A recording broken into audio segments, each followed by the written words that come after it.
Mengapakah hari Jumaat dan hari Sabtu dinamakan sebagai Jumaat dan Sabtu, manakala hari-hari lain di dalam seminggu nama-namanya di dalam bahasa Arab adalah berdasarkan kepada nombor-nombor ataupun angka-angka mengikut turutan. Di dalam bahasa Arab, hari Ahad disebut sebagai Yaumul Ahad dan ia adalah merujuk kepada angka 1. Hari Isnin, Yaumul Isnain, 2.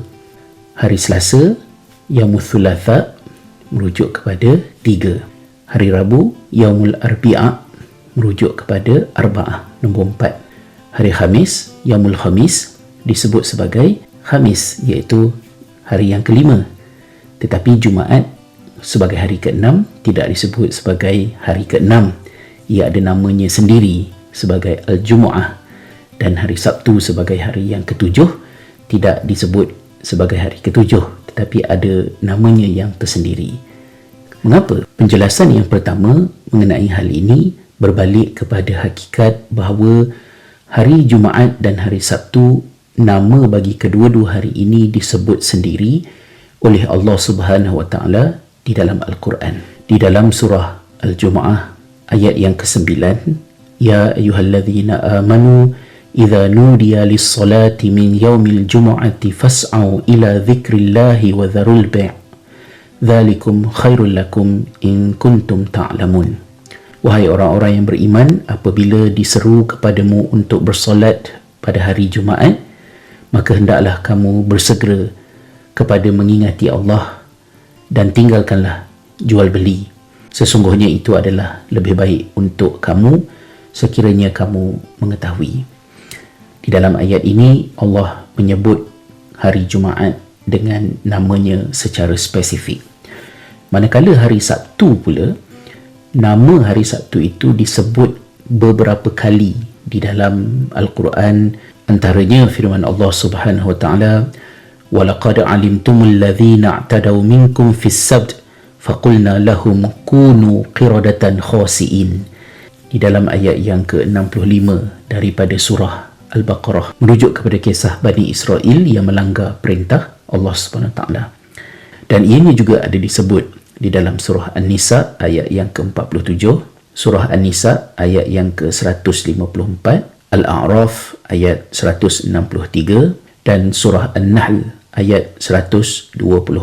Jika hari-hari yang lain itu adalah mengikut angka, mungkin soalan yang seterusnya ialah kenapa hari yang pertama itu adalah hari Ahad?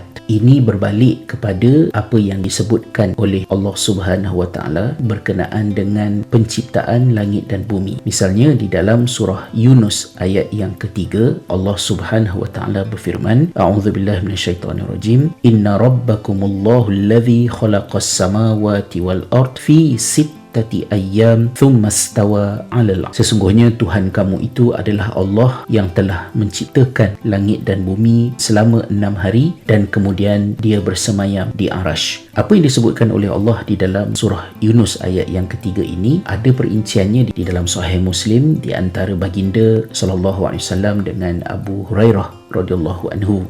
خلق الله عز وجل التربة يوم السبت وخلق فيها الجبال يوم الأحد وخلق الشجر يوم الاثنين وخلق المكروه يوم الثلاثاء وخلق النور يوم الأربعاء وبث فيها الدواب يوم الخميس وخلق آدم عليه السلام بعد العصر من يوم الجمعة في آخر الخلق وفي آخر ساعة من ساعات الجمعة فيما بين العصر إلى الليل. Allah Subhanahu Ta'ala mencipta tanah pada hari Sabtu, mencipta gunung pada hari Ahad. Manakala pada hari Isnin Allah Subhanahu Ta'ala mencipta pokok dan tumbuh-tumbuhan. Pada hari Selasa Allah Subhanahu Ta'ala telah mencipta al-makruh, perkara-perkara yang sukar, yang rumit, susah, sama ada yang susah untuk diperolehi seperti bahan-bahan galian daripada bumi dan juga perkara-perkara yang menyakitkan, yang menakutkan yang berada di dalam kehidupan kita di alam ini. Seterusnya pada hari Rabu Allah Subhanahu Wa Taala mencipta cahaya merangkumi matahari, bulan dan juga bintang. Pada hari Khamis Allah mencipta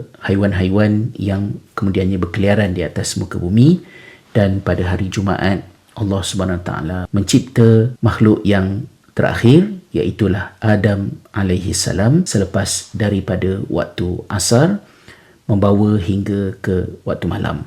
Perincian ini kita boleh melihat bagaimana ia disampaikan dalam keadaan yang begitu intim kerana baginda memegang tangan Abu Hurairah. Berkemungkinan kerana bukan satu perkara yang mudah untuk menakul maksud hadis ini, ia merupakan satu perkara ghaibiyat. Kerana itu saya timbulkan di awal tadi, bagaimanakah Allah mencipta alam ini dalam tempoh 6 hari, sedangkan sains moden telah membuktikan bahawa bumi ini terbentuk mengambil masa berjuta-juta tahun. Tetapi kita harus ingat, matahari yang merupakan sebahagian daripada nur dicipta pada hari Rabu. Di zaman moden kita ini, hari kita 24 jam itu adalah berdasarkan kepada kiraan matahari, dan matahari belum dicipta. Di sisi Allah, hari itu tidak semestinya seperti hari yang kita faham dalam hitungan kita sekarang.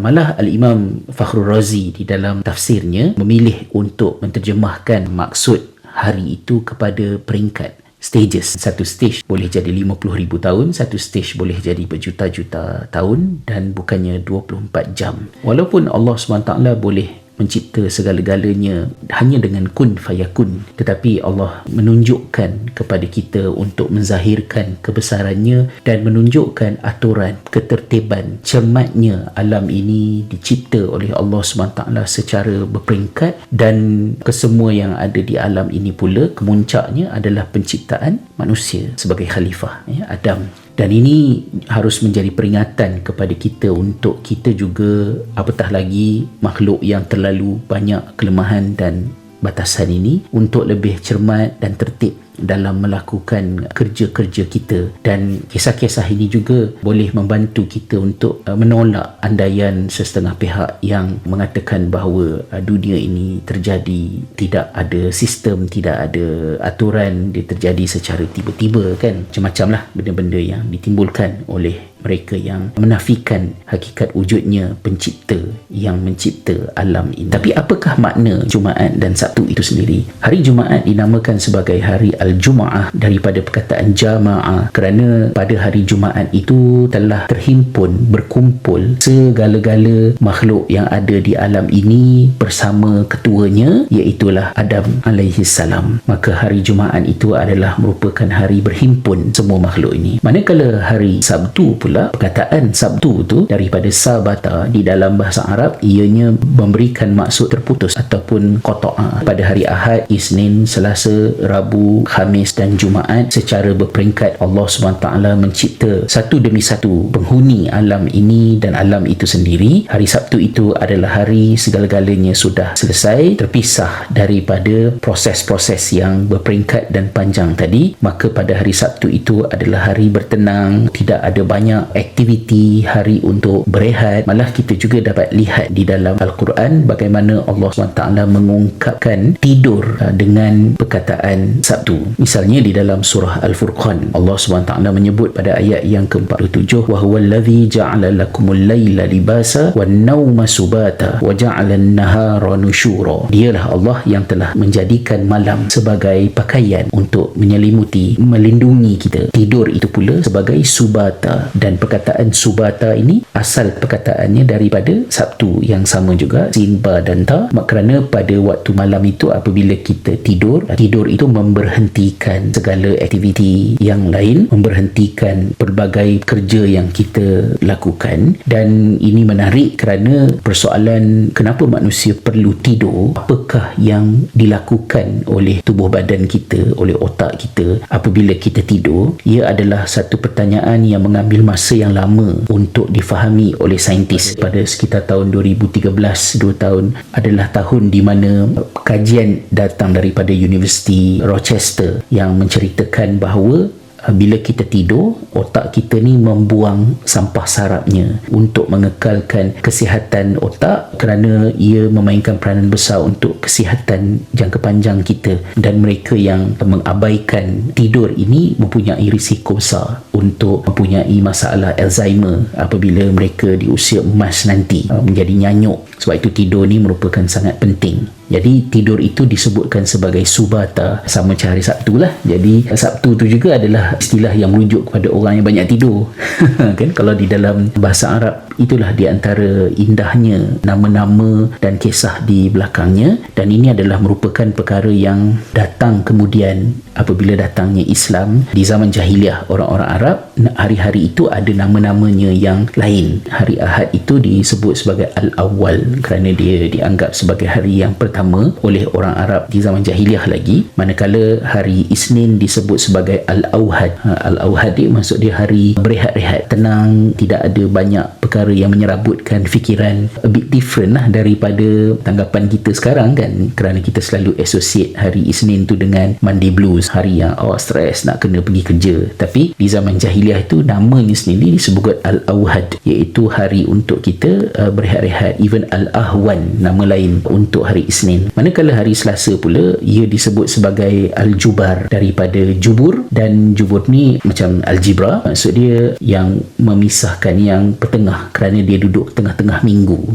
Hari Selasa tu untuk separuh pertama dan kemudian separuh yang kedua. Manakala hari Rabu pula disebut sebagai Ad-Dubar. Ad-Dubar ini bermaksud alladhi yalhaq, ataupun sesuatu yang menyusul, yang datang selepas daripada Selasa tadi. Manakala hari Khamis pula disebut sebagai Al-Muannas, kerana Al-Muannas ni maksud dia datang daripada taknis, hari untuk bersantai-santai, bersenang-senang, berehat dengan keluarga. Dan hari Jumaat pula di zaman jahiliah ia disebut sebagai Urubah. Dan Al-Urubah ini ada macam-macam penerangan sejarawan. Ramai yang mengatakan bahawa perkataan Urubah tu datang daripada Arab, kerana bila mana hari Jumaat itu adalah hari yang meriah, dianggap hari yang paling penting, seperti satu pesta dalam kehidupan orang Arab. Even di zaman jahiliah lagi, mereka menamakan hari itu dengan bangsa mereka. Dan hari Sabtu pula disebut sebagai syiar, sesuatu itu diambil dari tempatnya dan ditunjukkan ataupun diserlahkan di tempat yang berbeza.